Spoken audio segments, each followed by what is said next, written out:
Thank you. I want to begin with the big picture.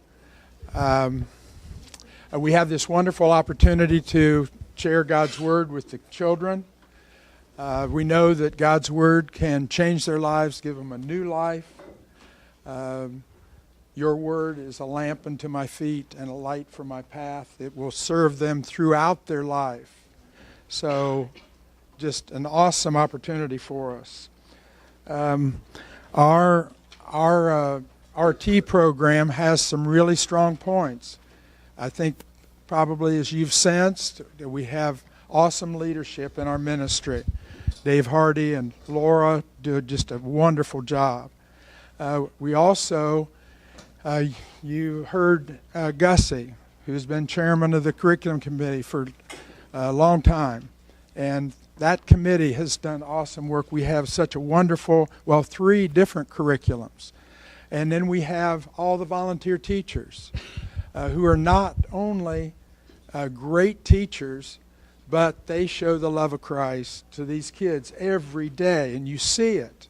So those are the real strong points of our ministry. But we know there's always ways we can improve.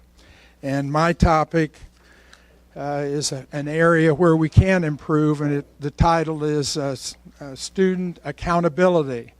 We want to help the students be more accountable with regard to their attendance and their conduct. 2 pretty important areas: their attendance to the program and their conduct. So what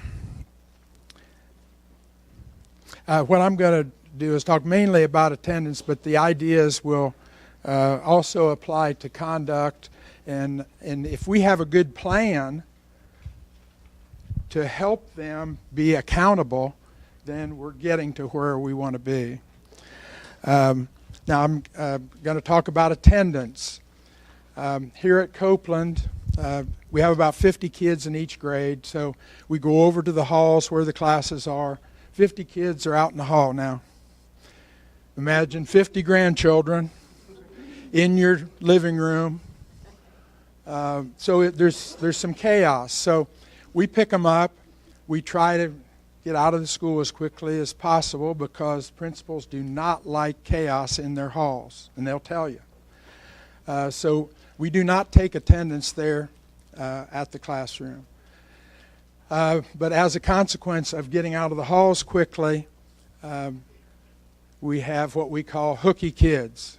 We start with them at the classroom door. We get over here, take roll, and we might be missing one child. And we call them hooky kids. They're playing hooky. So we want to address that and have a better plan for that. Now you say, how can that happen? Well, I guess I'd just say they're kids and it's a mystery. But they sneak off to the gym, they sneak off here or there, and occasionally we miss one. Also, you might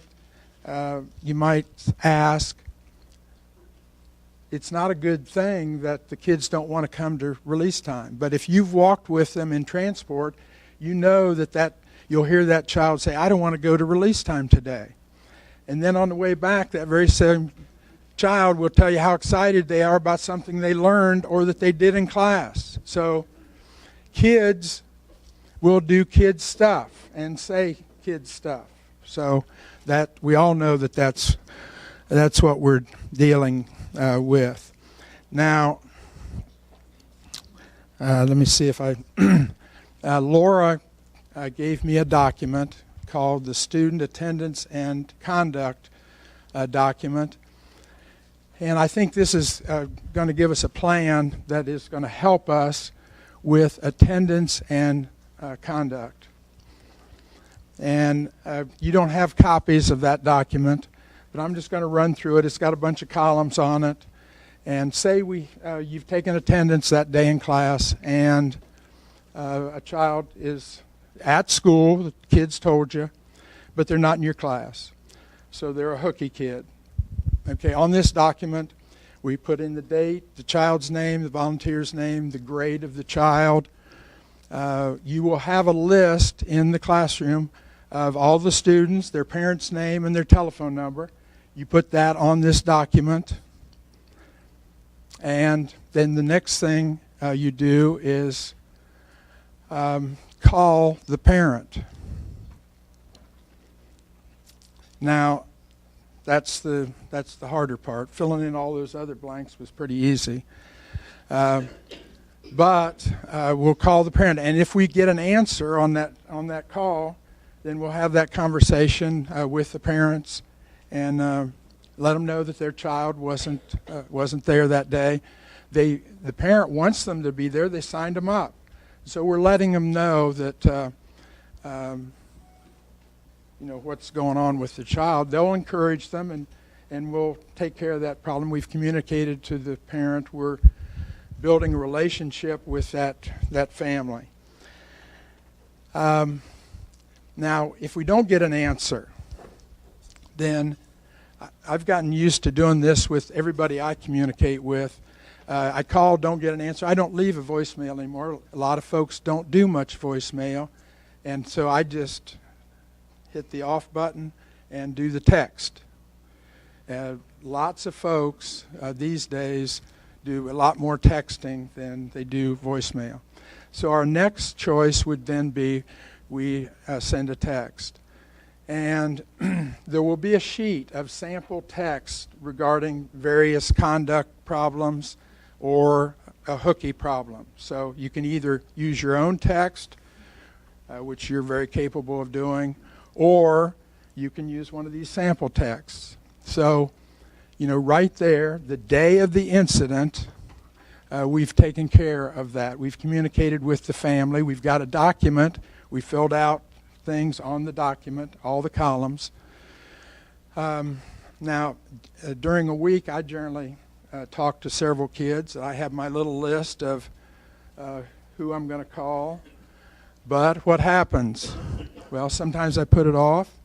Sometimes I forget, and I don't have a record of it.